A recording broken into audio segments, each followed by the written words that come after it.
എല്ലാ PSC ഉദ്യോഗാർത്ഥി സുഹൃത്തുക്കൾക്കും P3 ബാരിയേഴ്സിൻ്റെ പുതിയൊരു ക്ലാസ്സിലേക്ക് സ്വാഗതം. നമ്മളിന്ന് നോക്കാൻ പോകുന്നത് 2025 ആനുകാലിക സംഭവങ്ങളും അവയുമായി ബന്ധപ്പെട്ട ചില ചോദ്യങ്ങളാണ്. എല്ലാവർക്കും ക്ലാസ്സിലേക്ക് ഒരിക്കൽ കൂടി സ്വാഗതം. ചോദ്യം 1. 2023 55ാം ഫാൽക്കെ പുരസ്കാര ജേതാവ്. Option A Mohanlal, option B Kamal Haasan, option C Rajinikanth, option D Shahrukh Khan. ഉത്തരം അറിയാവോ? ഓർത്ത് നോക്കൂ. Option A മോഹൻലാലാണ് answer. ഇപ്പോൾ 2023 55ാം ഫാൽക്കെ പുരസ്കാര ജേതാവ് മോഹൻലാൽ. ഇന്ത്യൻ ചലച്ചിത്ര രംഗത്തിന് നൽകിയ ആജീവനാന്ത സംഭാവനയെ മാനിച്ച് ഇന്ത്യ ഗവൺമെൻറ് സമ്മാനിക്കുന്ന പരമോന്നത പുരസ്കാരമാണ് ഫാൽക്കെ പുരസ്കാരം എന്ന് പറയുന്നത്. അപ്പോൾ ഇന്ത്യൻ ചലച്ചിത്ര രംഗത്തെ നൽകിയ ആജീവനാന്ത സംഭാവനകളെ മാനിച്ചുകൊണ്ട് ഇന്ത്യ ഗവൺമെൻറ് നൽകുന്ന പരമോന്നത പുരസ്കാരമാണ് ഫാൽക്കെ പുരസ്കാരം. ഈ ഫാൽക്കെ പുരസ്കാരം ഏർപ്പെടുത്തിയ വർഷം 1969. 1969 ഫാൽക്കെ പുരസ്കാരം ഏർപ്പെടുത്തിയത്. അപ്പോൾ ഫാൽക്കെ പുരസ്കാരം ഏർപ്പെടുത്തിയ വർഷം ഏതാ? 1969. ആദ്യമായിട്ട് ഫാൽക്കെ പുരസ്കാരം ലഭിച്ച വ്യക്തിയാണ് ദേവിക റാണിയാണ്. അപ്പോൾ ആദ്യമായിട്ട് ഫാൽക്കെ പുരസ്കാരം ലഭിച്ച വ്യക്തി ദേവിക റാണി. ആദ്യമായിട്ട് ഫാൽക്കെ പുരസ്കാരം ലഭിച്ച വ്യക്തി ആരാണ്? ദേവിക റാണിയാണ്. ദേവിക റാണിയാണ് ആദ്യമായിട്ട് ഫാൽക്കെ പുരസ്കാരം ലഭിച്ച വ്യക്തി അല്ലെങ്കിൽ വനിത. അപ്പോൾ ആദ്യമായിട്ട് ഫാൽക്കെ പുരസ്കാരം ലഭിച്ച വ്യക്തിയെന്നോ വനിതയെന്നോ ചോദിച്ചാലും ഉത്തരം എന്ന് പറയുന്നത് ആരാണ്? ദേവിക റാണിയാണ്. ഇനി മലയാളത്തിൽ നിന്നും ആദ്യമായിട്ട് ഫാൽക്കെ പുരസ്കാരം ലഭിച്ച വ്യക്തിയാണ് ആര്? അടൂർ ഗോപാലകൃഷ്ണനാണ്. മലയാളത്തിൽ നിന്നും ആദ്യമായിട്ട് ഫാൽക്കെ പുരസ്കാരം ലഭിച്ച വ്യക്തിയാണ് ആര്? അടൂർ ഗോപാലകൃഷ്ണനാണ്. അപ്പോൾ ആദ്യമായിട്ട് മലയാളത്തിൽ നിന്നും ഫാൽക്കെ പുരസ്കാരം ലഭിച്ച വ്യക്തിയാണ് ആര്? അടൂർ ഗോപാലകൃഷ്ണനാണ്. ഏത് വർഷമാണ് അടൂരിന് ഫാൽക്കെ പുരസ്കാരം ലഭിച്ചത്? 2004. അപ്പോൾ 2004 അടൂരിന് ഫാൽക്കെ പുരസ്കാരം ലഭിച്ചത്. അടൂരിന് ശേഷം മലയാളത്തിൽ നിന്നും ആദ്യമായിട്ട് രണ്ടാമതായി ഫാൽക്കെ പുരസ്കാരം ലഭിക്കുന്ന വ്യക്തിയാണ് മോഹൻലാൽ. അപ്പോൾ അടൂരിന് ശേഷം മലയാളത്തിൽ നിന്നും ഫാൽക്കെ പുരസ്കാരം ലഭിക്കുന്ന വ്യക്തി ആരാണ്? അത് മോഹൻലാലാണ്.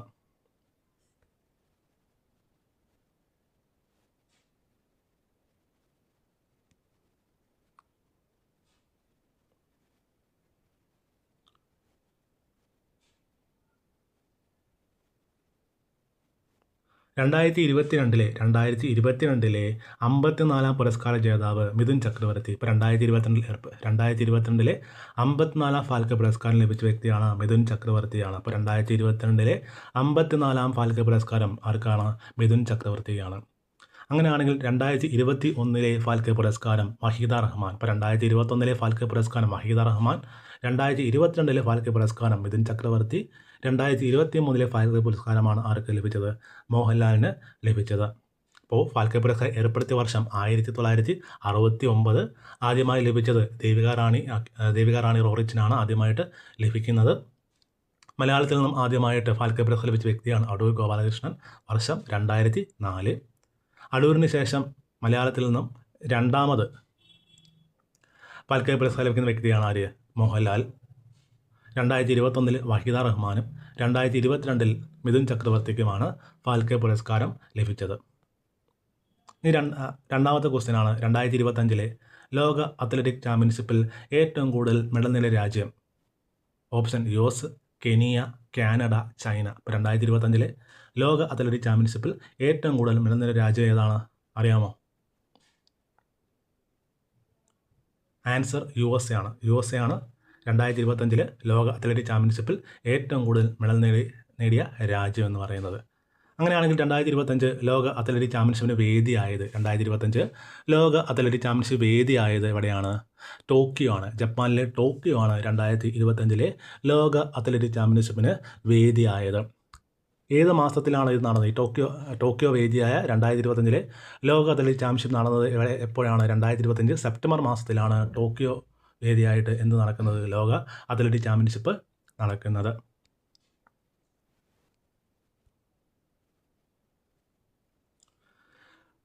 USA 2020 നടന്ന ലോക അത്ലറ്റിക് ചാമ്പ്യൻഷിപ്പിൽ USA ആകെ 26 മെഡലാണ് നേടിയത്. ആകെ 26 മെഡലാണ് ആര് നേടുന്നത്? USA നേടുന്നത്. അതിൽ 16 സ്വർണ്ണമുണ്ട്. അപ്പോൾ 16 സ്വർണം, 5 വെള്ളി, 5 വെങ്കലം, 16 സ്വർണം, 5 വെള്ളി, 5 വെങ്കലം എന്നിങ്ങനെ 26 മെഡലാണ് ആര് USA നേടുന്നത്. ഇപ്പോൾ 2025 നടന്ന ലോക അത്ലറ്റിക് ചാമ്പ്യൻഷിപ്പിൽ ഒന്നാം സ്ഥാനത്ത് വന്ന രാജ്യം USA ആണ്. USA നേടിയ ആകെ മെഡൽ 26 എണ്ണമാണ്. അതിൽ 16 സ്വർണം, 5 വെള്ളി, 5 വെങ്കലമാണ്. അപ്പോൾ 5 വെള്ളി, 5 വെങ്കലം, 16 സ്വർണം, അങ്ങനെ ആകെ മെഡൽ 26. രണ്ടാം സ്ഥാനത്ത് വന്ന രാജ്യം ആരാണ്? രണ്ടാം സ്ഥാനത്ത് വന്ന രാജ്യം കെനിയയാണ്. അപ്പോൾ 2025 ലോക അത്ലറ്റിക് ചാമ്പ്യൻഷിപ്പിൽ രണ്ടാം സ്ഥാനത്ത് വന്ന രാജ്യം കെനിയയാണ്. കെനിയ 7 സ്വർണം നേടി, 2 വെള്ളി, 2 വെങ്കലം ഉൾപ്പെടെ 11 മെഡലാണ് ആര് നേടുന്നത്? കെനിയ നേടുന്നത്. അപ്പോൾ കെനിയ 2025 ലോക അത്ലറ്റിക് ചാമ്പ്യൻഷിപ്പിൽ രണ്ടാം സ്ഥാനം നേടി. അതിൽ 7 സ്വർണം, 2 വെള്ളി, 2 വെങ്കലം ഉൾപ്പെടെ ആകെ 11 മെഡലാണ് കെനിയ നേടിയത്. മൂന്നാം സ്ഥാനത്ത് വന്നത് കാനഡയാണ്. കാനഡ ആകെ എത്ര മെഡലാണ് നേടിയത്? 5 മെഡലാണ് നേടിയത്. അതിൽ 3 സ്വർണവും 1 വെള്ളിയും 1 വെങ്കലവുമാണ് ഉള്ളത്. ഇന്ത്യക്ക് മെഡലൊന്നും ലഭിച്ചിട്ടില്ല. മെഡലൊന്നും ലഭിച്ചിട്ടില്ല. അപ്പോൾ 2025 ലോക അത്ലറ്റിക് ചാമ്പ്യൻഷിപ്പിൽ ഇന്ത്യക്ക് മെഡലൊന്നും ലഭിച്ചിട്ടില്ല. അപ്പോൾ 2025 ലോക അത്ലറ്റിക് ചാമ്പ്യൻഷിപ്പ് ഒന്നാം സ്ഥാനത്ത് USA ആകെ 26 മെഡൽ നേടി. രണ്ടാം സ്ഥാനത്ത് വന്ന് കെനിയയാണ്, ആകെ 11 മെഡൽ നേടി. മൂന്നാം സ്ഥാനത്ത് കാനഡയാണ്, ആകെ 5 മെഡലാണ് നേടിയത്. ഇന്ത്യക്ക് മെഡലൊന്നും ലഭിച്ചിട്ടില്ല. അടുത്ത question, operation Sindoor the untold story of India's deep inside Pakistan എന്ന പുസ്തകം രചിച്ച വ്യക്തി. Option A KJS Dhillon, option B NS Raja Subramani, option C G Harindra Singh, option D CP Mohani. Answer അറിയാമോ? വീഡിയോ പോസ് ചെയ്തൊന്ന് ആലോചിച്ച് നോക്കൂ. Answer KJS ധില്ലനാണ്. അപ്പോൾ operation Sindoor the untold story of India's deep inside Pakistan എന്ന പുസ്തകം രചിച്ചത് KJS ധില്ലനാണ്. പഹൽഗാമിൽ 2025 ഏപ്രിൽ 22 നടന്ന ഭീകരാക്രമണത്തിന് തിരിച്ചടിയായി പാകിസ്ഥാനിലെയും പാക് ഒക്യുപ്പൈഡ് കാശ്മീരിലെയും ഭീകര കേന്ദ്രങ്ങളിലേക്ക് 2025 മെയ് മാസം 7-ാം തീയതിയാണ് ഓപ്പറേഷൻ സിന്ദൂർ നടക്കുന്നത്. അപ്പോൾ ഓപ്പറേഷൻ സിന്ദൂർ ആക്രമണം ഏത് മാസമാണ്? 2025 മെയ് മാസം 7-ാം തീയതി. 2025 മെയ് മാസം 7-ാം തീയതിയാണ് ഓപ്പറേഷൻ സിന്ദൂർ നടക്കുന്നത്. പാകിസ്ഥാൻ പഹൽഗാം ആക്രമിക്കുന്നു. അതിന് തിരിച്ചടിയായിട്ട് ഇന്ത്യ നടത്തിയ ഓപ്പറേഷനാണ് ഓപ്പറേഷൻ സിന്ദൂർ എന്ന് പറയുന്നത്. മാസം 2025 മെയ് മാസം 7-ാം തീയതി. വളരെ ഇമ്പോർട്ടൻ്റ് ആയിട്ടുള്ള ഒരു ഡേറ്റാണിത്, 2025 മെയ് മാസം 7-ാം തീയതി എന്നുള്ളത്.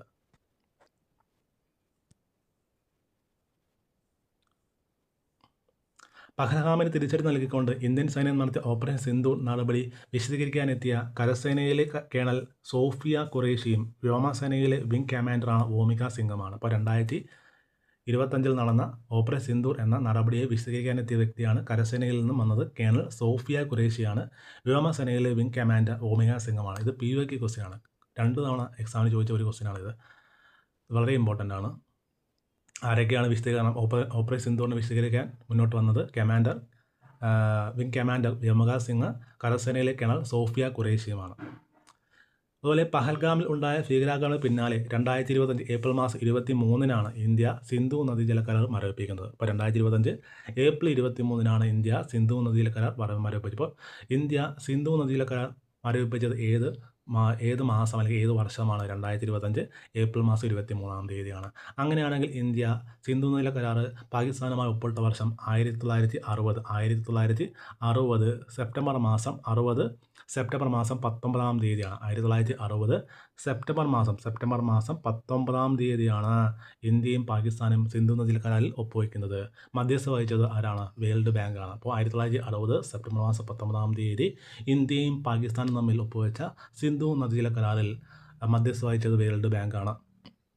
ഈ കരാർ 2025 ഏപ്രിൽ മാസം 23-ാം തീയതിയാണ് ഇന്ത്യ മരവിപ്പിക്കുന്നത്. ഈ ഏപ്രിൽ 23-ൻ്റെ ഒരു പ്രത്യേകതയുണ്ട്. എന്താണ്? ലോക പുസ്തക ദിനമാണ് ഏപ്രിൽ 23. ലോക പുസ്തക ദിനമാണ് ഏപ്രിൽ 23. അതുപോലെ സിന്ധു നദീജല കരാർ പ്രകാരം ഇന്ത്യക്ക് ബിയാസ്, രവി, സത്ലജ് എന്നീ നദികളുടെ നിയന്ത്രണമാണ് ഉള്ളത്. അതുപോലെ പാകിസ്ഥാന് സിന്ധു, ചിനാബ്, ചലം എന്നീ നദികളുടെ നിയന്ത്രണമാണ്. അപ്പോൾ 1960 സിന്ധു നദിയിലെ കരാർ പ്രകാരം പാകിസ്ഥാന് ഏതൊക്കെ നദികളുടെ ജലത്തിനാണ് അവകാശമുള്ളത്? സിന്ധു, ചിനാബ്, ചലം. ഇന്ത്യക്ക് ബിയാസ്, രവി, സത്ലജ് എന്നീ നദികളുടെ നിയന്ത്രണത്തിനാണ് നിയന്ത്രണത്തിനാണ് അധികാരം ഉള്ളത് എന്ന് പറയുന്നു. അപ്പോൾ വളരെ ഇമ്പോർട്ടൻ്റ് ആയിട്ടുള്ള കാര്യങ്ങളാണ് നമ്മൾ ഈ വീഡിയോ ക്ലാസ്സിലൂടെ നോക്കിയത്. ഒന്ന് റിവിഷൻ ചെയ്ത് നോക്കാം. ഇപ്പോൾ 2023 55ാം ഫാൽക്കെ പുരസ്കാര ജേതാവ് മോഹൻലാൽ. 2025 ലോക അത്ലറ്റിക് ചാമ്പ്യൻഷിപ്പിന് വേദിയായത് ജപ്പാനിലെ ടോക്കിയോ.